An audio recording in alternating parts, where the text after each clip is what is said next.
Agregando a la lectura bíblica que tuvimos hace un minutito atrás, quisiera agregar para ustedes este párrafo que está en la carta a los Hebreos. Si usted alguna vez quiere leer algo acerca de las excelencias de quién es Jesús y su obra a favor nuestro, lea la carta a los Hebreos. Acá hay una afirmación que a mí me llena el corazón de gozo y seguridad. Dice el escritor, está escribiendo un grupo de judíos que se han convertido y ahora están siendo perseguidos y no saben si volver para atrás o no. Y el escritor les cuenta las excelencias de Cristo por sobre todo lo que ellos han conocido. Y entonces les dice, hubo muchos sacerdotes bajo el sistema antiguo, porque la muerte les impedía continuar en sus funciones. Pero dado que Jesús vive para siempre, su sacerdocio dura para siempre.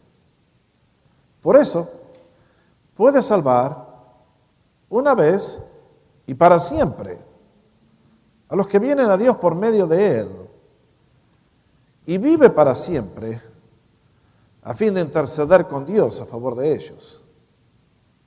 ¿Se va a acordar? Por eso puede salvar una vez y para siempre a los que vienen a Dios por medio de Él. Una afirmación muy notable. Solamente del Hijo de Dios se puede hacer esa afirmación y de nadie más en la historia. Honestamente le hago la pregunta, si Cristo pudiera aparecer en este momento delante suyo y le preguntara qué quieres que te haga, ¿qué le contestaría a usted? Bueno, dependiendo de quién es cada uno, saldría la respuesta, ¿no es cierto? La historia que hoy tenemos por delante al analizar la segunda frase de la cruz es muy elocuente de lo que es el ser humano en su condición natural, y son las cosas que pide, y por el contrario, el ser humano que es iluminado, tocado por Dios, transformado por Dios y descubre el verdadero horizonte en la existencia. La segunda palabra de la cruz es la historia de tres hombres. Es por eso que esta mañana me propongo mostrarla para ustedes, enfocando el telescopio en cada uno de estos personajes. Y les voy a hablar rápidamente de uno como todos, o como la gran mayoría, de uno como pocos, o una minoría muy exclusiva, y uno como ninguno. Ese es el bendito Hijo de Dios. Vamos por parte. Adelante, Rodrigo. Gracias. En primer lugar, cuando ustedes y yo abrimos el relato, ¿qué encontramos? Encontramos al Señor que finalmente ha sido clavado en la cruz. Allí está, en el monte de la calavera. Ustedes y yo leímos la escena que le rodea. Los religiosos gritándole, insultándole, los soldados uniéndose, desafiándole. Y vaya, ¿quién decidió que Jesús tenía que ser clavado en la cruz del medio? ¿Habrá sido Pilato? Posiblemente para burlarse del todo de los judíos. Les dijo, a este lo cuelgo porque es el rey de ellos. Él siendo un invasor, lógicamente los odiaba y los despreciaba. Y ahora este pobre muchacho que ha tenido que mandar a la muerte, aunque sabe que es inocente, ya que ellos decían que era el rey, bueno, ahí está, pongámoslo en la cruz del medio como si fuera el peor de todos. Habrá sido Pilato, habrán sido los judíos para burlarse del Mesías que ellos rechazaban. Bueno, yo creo que los hombres ejecutan lo que Dios ya tenía anticipado desde antes de la creación del mundo. El profeta Isaías, 800 años antes, había escrito que nuestro Señor, cuando descendió de la gloria para traer la salvación, sería contado con los transgresores. Y allí en la cruz del Calvario se cumplió, con dos espécimens elocuentes de lo que es la raza humana, como el peor de los malhechores. Allí fue colgado Él en la cruz del medio. Y allí está el show. ¿Y qué leímos? Que cuando todos insultaban al Señor, estos dos malhechores también se sumaron al coro. ¿Cuál era la historia? Les dije que cambiaran la palabra de malhechor a sedicioso o guerrillero, porque eso es lo que está detrás de la historia.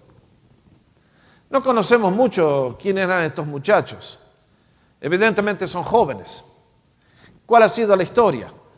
Bueno, los judíos no podían aceptar la bota romana que tenían sobre el cuello.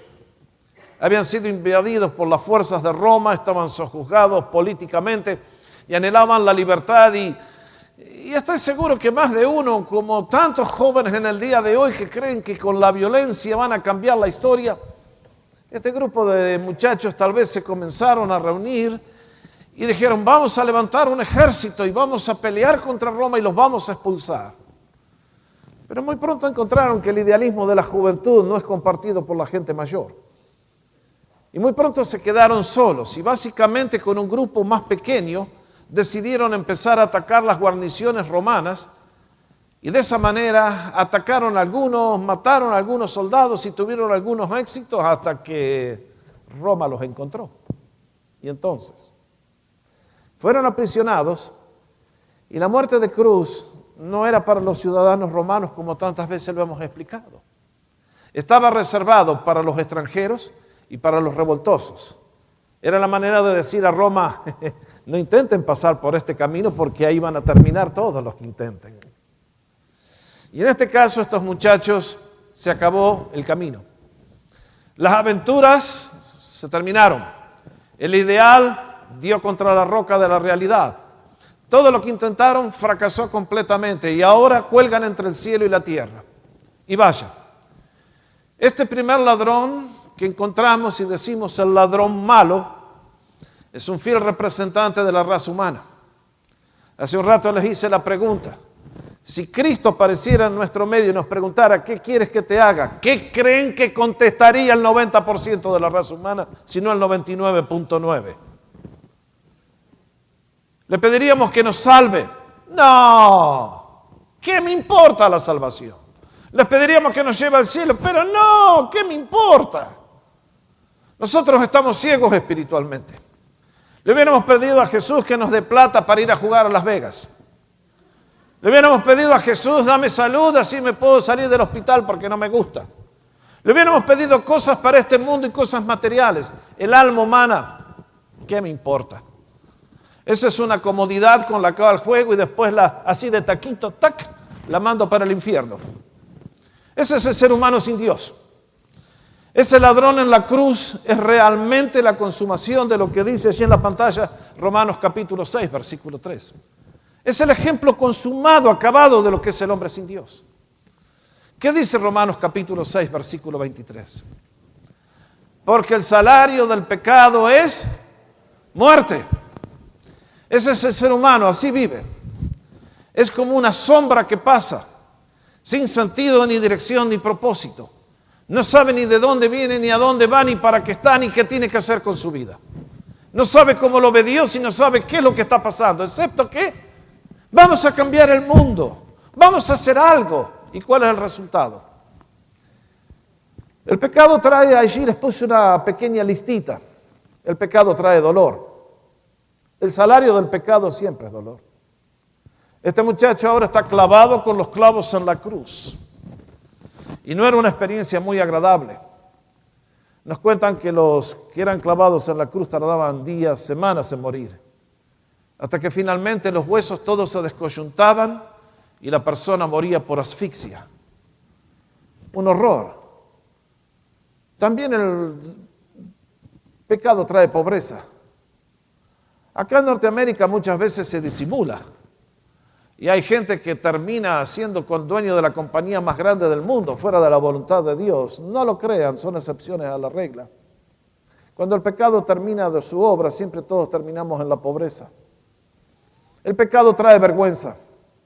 El pecado es una afrenta personal. Cuando ustedes y yo pecamos y violamos las leyes de Dios, ustedes y yo tenemos que terminar con la cabeza gacha.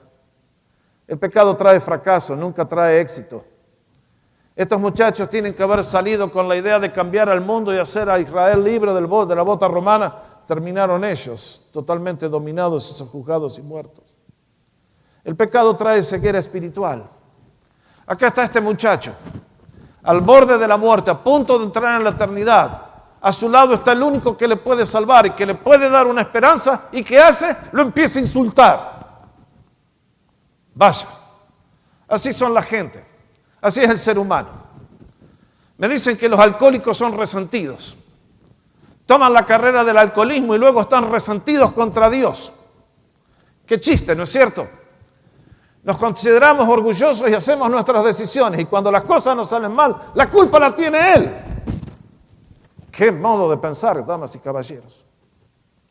En este caso va a traer muerte física. ¿Era la voluntad de Dios que estos muchachos murieran tan jóvenes? No, no creo. Me imagino que al pie de la cruz posiblemente estaban las madres de estos muchachos. ¿Se imaginan el dolor de una madre ver a su hijo morir en esa condición? Si usted le hubiera preguntado cuando estaban teniendo esos bebés en los brazos, Señor, ¿usted qué anticipa para su hijo? Y posiblemente que va a ser un hombre notable, alguien que va a hacer una contribución. Pero vean dónde termina. En el día de hoy es exactamente igual. ¿Cuánta gente termina sus días prematuramente? ¿Es la voluntad de Dios? Nunca. Son nuestras decisiones que deshacen nuestra vida. Y lo peor de todo es que ahora este muchacho que está insultando al Señor va a entrar al amor, a la eternidad. Y lo que sembramos en esta vida se cosecha en la eternidad. Y a mí me llama la atención, porque viendo al Hijo de Dios, la actitud de este joven es incomprensible. Realmente, qué caso de depravación moral, de ceguera espiritual, de lo peor de lo peor. Le dice a Jesús, pero si tú eres el Hijo de Dios, bájate de esa cruz y bájame también a mí. O sea, le pide que lo baje, pero primero lo insulta. Si yo a usted lo insulto y después le digo, bueno, préstame $100, che. Usted me mira y me dice, pero usted está demente, ¿qué le pasa a usted? Si usted quiere pedirle algo a alguien, usted sabe cómo tenemos que ir, ¿no es cierto? De buena manera, es una actitud correcta. Pero acá tienen a un ciego, un bestia, un bruto, total. Insulta al Hijo de Dios y después le pide que lo ayude. Claro, me imagino. Desde su perspectiva, ese muchacho que moría en la cruz del medio era uno como ellos. Estaba diciendo, bueno, a ver Jesús, si podés hacer un milagrito, esta noche estamos de juerga de nuevo, nos vamos de parranda. Y compañeros, nunca lo olvide, Jesús nunca contestó esa oración. Hay mucha gente que cree que Dios es el monigote nuestro, que lo usamos cuando lo necesitamos y después lo pateamos cuando se nos da la gana. No funciona así. Dios es Dios. Antes de llegar a la cruz, Pilato lo mandó a Herodes, a Jesús, tratando de lavarse las manos y sacarse el problema de encima. Pero Herodes había tenido su oportunidad.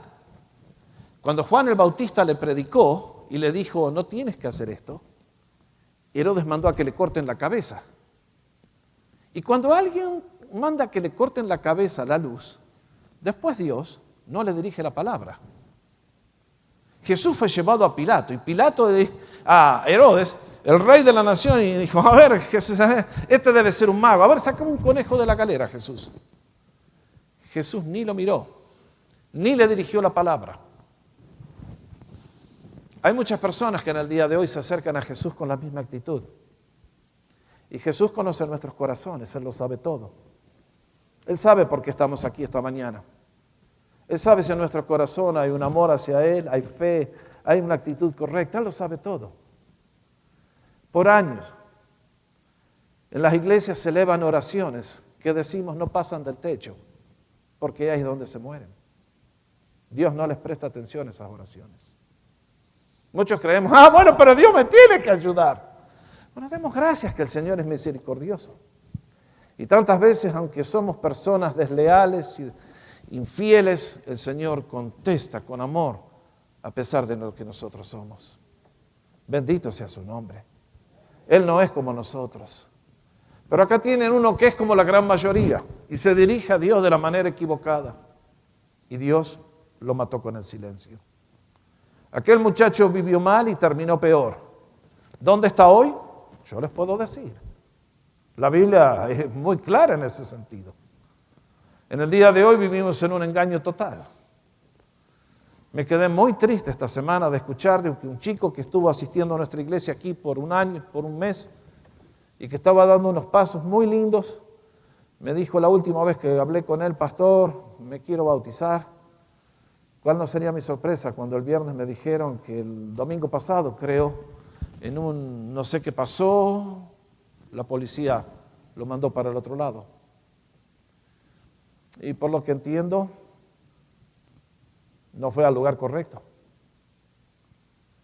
Me gustaba el pastor Mario porque a cada uno de ustedes que los agarraba les ponía la pistola acá en el frente y les preguntaba, si te morís esta noche, ¿a dónde vas? ¿Al cielo o al infierno? Y creo que la mayoría contesta al cielo. ¿Y por qué piensa ir al cielo usted? ¿Porque se da el lujo de insultar a Jesús y blasfemarlo y odiarlo y no servirle y vivir mal? ¡Wow! Siempre digo, hay gente crédula en esta vida, que creen que los bebés los trae la cigüeña de París y que el 6 de enero vienen los Reyes Magos. En las cosas de Dios eso ocurre todo el tiempo. Ahora vamos a ver a alguien que realmente llegó al cielo. Es uno como pocos. Es el segundo ladrón. Es alguien que honestamente, muchos dicen, este fue el ladrón bueno. No tenía nada de bueno. Él llegó por el mismo camino que llegó su colega en las fechorías y en el crimen. Si ustedes notan bien, cuando la escena se abre, leímos en Mateo que mientras la multitud vociferaba contra el Señor y insultaba, estos dos estaban gritando también. Y sin embargo, ¿qué fue lo que pasó? ¿Cómo es posible que en un corto tiempo este muchacho ha sido totalmente transformada? ¿Cómo se explica? Bueno, mis hermanos, hay mucha gente que dice, yo no puedo creer en una conversión tan rápida. Es ridículo. Claro, nosotros estamos acostumbrados a la idea de que si algún día vamos a entrar al cielo y vamos a conocer a Dios, lo tenemos que ganar nosotros con nuestras buenas acciones. Si una persona, les hago la pregunta, ha ido de niño a la iglesia y ha hecho el bien, y por otro lado, acá tienen una persona que fue un sinvergüenza y hizo todo en contra, ignoró a Dios, como una historia que conocí. Conocí un señor allá en Vancouver que vivió toda su vida de una manera desordenada, era un caos completo. Y sin embargo, un día se encontró con sangre y al hospital fueron. Y el médico le dijo, es cáncer, señor, tiene 6 meses. Ese hombre no había pisado una iglesia jamás en su vida. Blasfemaba a Dios con toda la fuerza. Y sin embargo, cuando vio la realidad de que la muerte llegaba de golpe, empezó a ver otras cosas que no había querido ver. Doy testimonio que un mes antes de pasar a la eternidad entregó su vida a Jesús. Y pasó a la eternidad en paz, completamente salvo. Y acá hay un hombre que está en la misma condición. Y mientras todos gritaban, el Espíritu Santo de Dios estaba trabajando. Silenciosa pero poderosamente. En las condiciones más adversas y desfavorables para poder tener fe. El Espíritu Santo comenzó a trabajar en el interior de este muchacho. A través de su obra de iluminación, de tocar nuestro corazón, el Espíritu Santo comenzó a transformar la adversidad que llevamos en la mente en el deseo de acercarse a Dios. Fue tocando ese corazón obstinado y cambiándolo en algo manso. Fue sacando ese deseo de rebelarnos contra la voluntad de Dios y entregarse a Él. Y es entonces que ustedes notan aquí lo que es el ejemplo de la verdad que el Señor Jesucristo nos enseñó. Ninguno puede venir a mí si el Padre que me envió no le trajere. En el cielo no va a haber ninguna persona que va a poder decir, yo busqué a Dios. Nadie va a poder decir eso. Ustedes y yo miramos nuestra vida y los que tenemos años de servir a Dios y conocerlo decimos, yo creí que yo era el que ponía el pecado y la resistencia, claro, pero a lo largo de todo el camino fue el Señor que me estuvo buscando. Y a lo largo de años alcanzo a ver los trazos del buen pastor que estaba trabajando en mi vida para llevarme al fin de la bendición suprema. No, nadie puede venir a Cristo, nadie puede venir a Dios si el Padre no le trajere. Ustedes y yo, ¿por qué creen que invito a la iglesia a orar? Porque ustedes y yo, dejados a nuestra suerte, estamos condenados. La Biblia dice, estamos muertos en nuestros delitos y pecados. Si Dios no nos mueve, ustedes y yo nos quedamos donde estamos. ¿No resulta absurdo que una persona ve la creación y dice, Dios no existe? ¿No resulta absurdo ver que gozamos de tantas bendiciones y decimos, todo esto lo logré yo? No. Ustedes y yo, si un día vamos a estar en la presencia de Dios, va a ser por la gracia de Dios que inició el proceso de salvación. Va a ser por el amor de Dios y su gracia que consumó en el tiempo nuestra salvación. Y va a ser por la gracia de Dios que finalmente llevará toda una realización gloriosa y hermosa en su presencia. Nadie va a poder llegar un día al cielo y decir, yo razoné mi entrada. Yo lo busqué al Señor. No. En este caso, este muchacho, en la condición más adversa, Dios manifestó su gracia para demostrarnos que el poder de Cristo es infinito aún cuando todo el mundo está en contra de Él. Y la frase del ladrón realmente es asombrosa. Cuando a su propio compañero de fechorías le dirige la palabra, ante el silencio del Señor toma Él la palabra. ¿Y qué le dice? Pero ni aún tú temes a Dios estando en la misma condenación. Asombroso este muchacho. Reconoció la existencia de Dios. En este muchacho colgado en la cruz a punto de saltar a la eternidad, no me vengan a mí con que denme la prueba científica a ver si Dios existe. No. Cada ser humano sabe que Dios existe. Lo tenemos impreso en la conciencia. Lo tenemos impreso en nuestro espíritu. Un ser humano que dice Dios no existe es un necio completo. Dice la Biblia en el Salmo 14. Dice el necio en su corazón, no hay Dios. No dice el educado o el sofisticado o el inteligente. Dice el necio. ¿Dónde? No en la mente, en el corazón. Los que dicen Dios no existe es porque aman el pecado, no porque Dios no existe. Y en este caso, el muchacho le dice a su propio compañero, pero muchacho querido, nos criamos en la sinagoga, conociste los 5 libros de Moisés de memoria, y ahora estás en la condenación, y ahora tampoco temes a Dios. Qué predicador este muchacho. Segundo, entendió lo que es el principio de la sabiduría, y es el temor al Señor. Dice la Biblia, el principio de la sabiduría es el temor al Señor. Y el conocimiento del santo es la inteligencia. Dios no mide la inteligencia por el coeficiente, sino por nuestra actitud hacia Él. Y por eso le dice, pero ni aún tú temes a Dios. Mis hermanos, el día que tememos a Dios, no le tememos a nada más. Pero el día que no tememos a Dios, le tememos a cualquiera. El hombre en esta vida que ha conocido a Dios no le tiene miedo a nada. El que no conoce a Dios es un esclavo. Vive con miedo permanente. No sabe a dónde ir. Todo le causa terror. Todo le causa preocupación. El día que estamos poseídos por la seguridad de que Dios está a mi favor y que le conozco a Él, allí comenzamos una vida nueva. Pero tercero, reconoció su pecado. Mirándolo a aquel compañero de aventura le dice, nosotros estamos aquí por consecuencia de nuestras acciones. Hello, ¿me están escuchando? Déjenme hacer una pregunta. ¿A usted le gusta confesar sus errores? Levántese.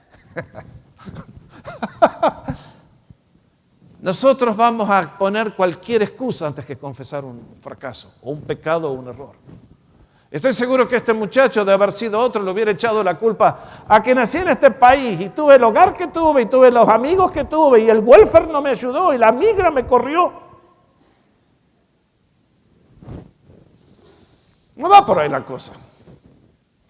Este muchacho reconoció delante de Dios que sus acciones eran impías e injustas y que estaba en el lugar como consecuencia de sus propias elecciones, no porque el destino así lo quiso. Además, declaró la inocencia de Jesús. Cuando toda la gente ahí estaba vociferando, le recordó a su compañero: este no hizo ningún mal. Y por último, este hombre, como pocos, elevó una oración de fe, que en ella tiene todas las semillas del amor verdadero hacia Dios. Cuando le dijo: Jesús, acuérdate de mí cuando vengas en tu reino. La fe de este muchacho solamente se puede explicar por la obra del bendito Espíritu de Dios. Imagínense, vio a Jesús como un rey. Los reyes tienen una corona de oro, Jesús tenía una corona de espinas. Los reyes tienen un cetro, las manos de Jesús estaban clavadas en una cruz. Los reyes tienen vestiduras caras, Jesús estaba desnudo. Los reyes son respetados, la gente se postra, Jesús estaba siendo insultado. Y en esa situación patética, los ojos espirituales de este muchacho fueron abiertos para ver las cosas que nadie más pudo ver. Y entonces, elevando aquella súplica, le dijo: Jesús es la única persona que se dirigió al Señor, de acuerdo a lo que tenemos en el Nuevo Testamento, que lo haya llamado por su nombre. Jesús, acuérdate de mí. Es como diciendo: mira, Jesús, si hay alguna pequeña chance, alguna pequeña posibilidad, no sé qué va a pasar, pero algún día el reino del cual yo estudié, que era cuando iba a la escuela dominical y era niño, y decían que el reino iba a venir y el Mesías iba a llegar con poder. Cuando vuelva Jesús, acuérdate. Nos vemos ahora, nos hemos encontrado en este punto críticamente decisivo en la historia y acuérdate de mí, Jesús. Y si hubo uno que es como todos y uno que es como pocos,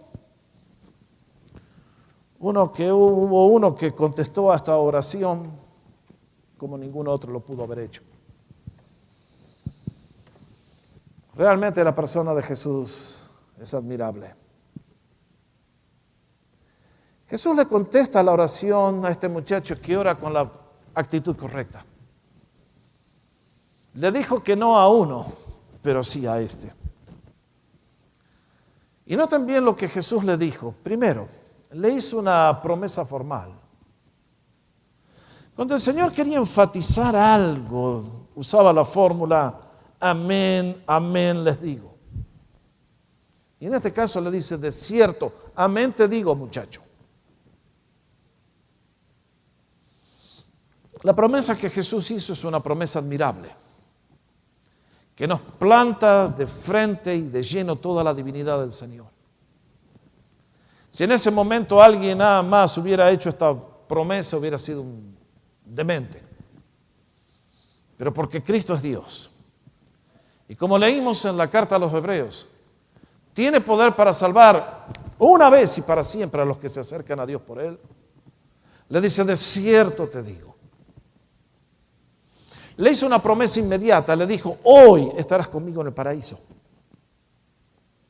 Noten bien.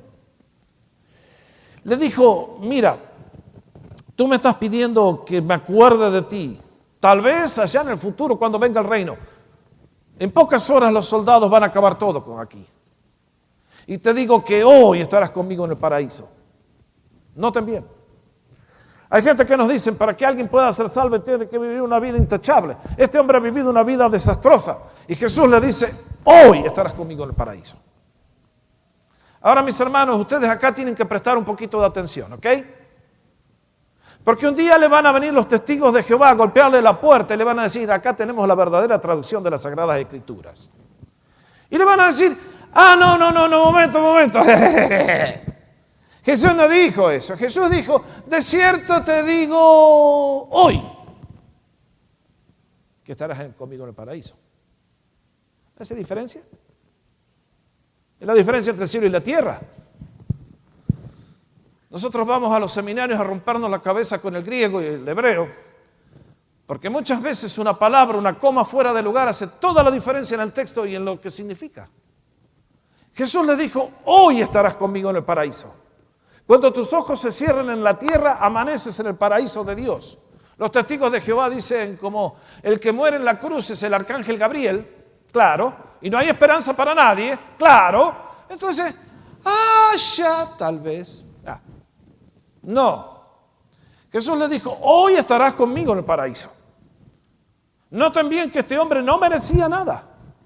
Esta promesa de Jesús ilustra que la salvación es por la gracia de Dios, al que clama, al que tiene fe, al que lo quiere recibir.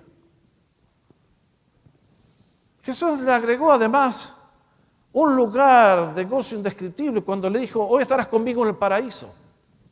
Esa es la morada de Dios. 2 veces en el Nuevo Testamento se usa esta palabra. Aquí la usa Jesús y una vez más la usa el apóstol Pablo cuando está escribiendo las cartas del Nuevo Testamento y nos dice, allí un día fui llevado hasta la presencia de Dios y vi cosas que ojo humano no puede describir y el vocabulario humano queda insuficiente. Y Jesús le dice, hoy vas a estar conmigo en el paraíso. Otra vez, marque. Históricamente, Latinoamérica ha sido bombardeada por la religión babilónica diciendo, momento. Ladrón de la cruz, usted tiene que ir al purgatorio por un tiempo. Y allí el fuego lo va a purificar, lo vamos a poner en la parrilla, le vamos a dar vuelta. Y después de un tiempito que le soltemos algunas impurezas, vamos a considerar su aplicación para entrar al cielo. No, Jesús le prometió por gracia un regalo que aquel hombre no merecía y no podía ganar, que era el paraíso en la presencia de Dios. Noten que cuando le dijo, hoy estarás conmigo en el paraíso, tampoco creyó lo que practican algunos enseñadores que andan por acá en las universidades que dicen, el ser humano cuando se va de este mundo es un vapor que se desvanece en la nada infinita. Bueno, si usted cree eso que es usted, adelante mi hermano, métale nomás. Jesús le dice a este hombre, hoy vas a estar conmigo en el paraíso. Conscientemente. Vas a recibir un nuevo cuerpo para vivir en un nuevo ambiente. Pero hoy vas a estar conmigo en el paraíso. Y Jesús le prometió algo más. Le prometió amistad con él. Porque cuando le dijo, vas a estar conmigo, aquel joven le dijo, Señor, acuérdate. Jesús le dijo, no solamente que me voy a acordar de ti, tú vas a estar al lado mío. Y mis hermanos, ustedes se dan cuenta que este tema nos presenta lo que es la necesidad más apremiante del ser humano. Es la necesidad de ponernos bien con Dios y recibir salvación de nuestros pecados. La actitud del ladrón ilustra nuestra responsabilidad. Lo que Jesús dio nos cuenta el regalo que ustedes y yo podemos recibir. La pregunta es, esta mañana cada uno de ustedes y yo somos parte de uno de estas 3 personas. Mejor dicho, uno de los 2. Perdón, nadie puede ser como Jesús. Ustedes y yo esta mañana estamos en uno de los 2 lados. Lo cual me lleva a un desafío contemporáneo. Y es que la cruz de Cristo dividió aquel día a aquellos 2 amigos. Y desde ese día ha seguido dividiendo y hasta el último día dividirá la raza humana en 2 grandes grupos. A un lado de la cruz quedó un ladrón impenitente, endurecido y se perdió para siempre.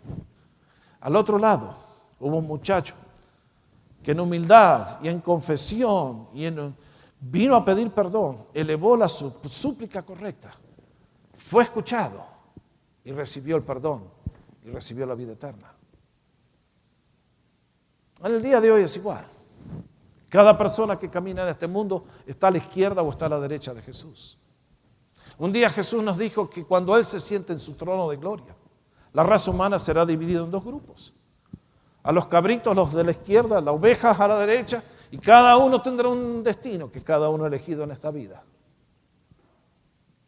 Permítame preguntarle, ¿cuál de los dos grupos pertenece usted? Confío que no sea de esos que creen, yo no voy a la iglesia, pero yo no le hago mal a nadie. Jesús no acepta ese modo de pensar suyo. Jesús dijo, el que no está conmigo está en contra de mí. Y el que conmigo no recoge desparrama. Hay gente que dice, no, yo ni católico, ni protestante, ni musulmán, ni judío, ni nada. No, claro, nada. Lógico. Fuera del camino de Dios, fuera de su bendición, fuera de su salvación. Damas y caballeros, ustedes y yo por naturaleza pertenecemos al ladrón impío. Es nuestro privilegio venir a Jesús y pedirle salvación. Ese es el regalo inmerecido que todos ustedes y yo podemos recibir. Qué hermoso el Señor.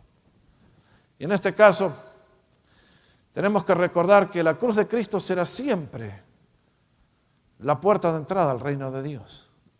No hay otro lugar. No hay otro lugar. Al reino de Dios se entra de rodillas. No se entra con arrogancia y con dudas y con... Aquel joven con aquella oración demostró fe inquebrantable, seguridad, humildad, certeza. Pidió y fue contestado. Y realmente a mí me asombra. Porque aquí encontramos lo que el Señor dijo días antes. Y cuando yo sea levantado de la tierra, a todos atraeré a mí mismo. En el día de hoy yo no predico la religión como un cambio de vida, aunque Jesús te va a cambiar la vida. Yo no predico el evangelio para decirte vas a tener un mejor hogar, aunque Jesús te va a dar un mejor hogar si te sometes a Él y sigues su plan. Yo no predico acerca de Jesús porque Jesús te va a hacer mejor persona. Andate con los mormones, ellos también te hacen mejor persona. Andate con los profesores de psicología, también te van a enseñar buenos modales. Toma un curso de cómo tenés que agarrar el tenedor y el cuchillo y eso también te va a ayudar y vas a hacer más clase. Pero compañeros, yo predico la cruz de Cristo, porque la cruz de Cristo es la que nos trae a Dios. Yo no invito a nadie a venir a una nueva religión, yo invito a la gente a venir a la cruz, porque eso fue lo que Jesús predicó. San Pablo decía, yo no llegué a ustedes, Corintios, para hablarles con elocuencia del conocimiento que tienen ustedes los filósofos griegos, ni nada de esas cosas. Más vale, prediqué a Cristo crucificado para que vuestra fe no estuviera fundamentada en la filosofía humana. Damas y caballeros, en este mundo hay algo que está en el centro de la historia. Es la cruz de Cristo. En ella el Hijo de Dios inmoló para nuestra salvación. Y esa cruz de Cristo o está enclavada en el centro de tu corazón o no tienes nada. Y hasta que esa cruz no sea el punto principal de tu existencia, y donde Cristo sea el Señor de tu vida, todo lo que vas a vivir es un cuento y una mentira. Vas a hablar de religión, vas a discutir religión, vas a hablar tantas cosas, pero no te vas a salvar. Si vas a venir a Dios, si vas a ser salvo como aquel ladrón, vas a tener que venir a la cruz de Cristo. No a un crucifijo vacío, no a un crucifijo lleno, a una realidad viviente que el Espíritu Santo imprime en el alma humana. El cristianismo no es ideologías, es un Cristo poderoso y viviente. Si lo has conocido, eres salvo. Si no lo tienes, estás perdido. Eres salvo en este día. El Espíritu Santo te habla a tu conciencia. Tú sabes muy bien que si esta noche mueres y no tienes esa realidad, ese sello del Espíritu en el alma, te pierdes. Eso es la cruz de Cristo. Hay muchos que dicen, a mí no me habla así. Yo no quiero hacer decisiones. Aquel joven hizo una decisión, este otro hizo una decisión. Tú hoy aceptas a Jesús, haces una decisión. No aceptas a Jesús, has hecho la peor decisión. Porque este es el Cristo que Dios envió para tu salvación. ¿Qué le vas a contestar al Señor? Mis hermanos, la cruz de Cristo dividió a la raza humana en aquel día, la divide en el día de hoy. Pero si yo fuera levantado de la tierra, a muchos que tengan oídos para escuchar, ojos para ver, los voy a traer a mí mismo. Y el que a mí viene, dijo el Señor, yo no le echo afuera. Bendito sea el nombre de Jesús. Que Cristo vive hoy.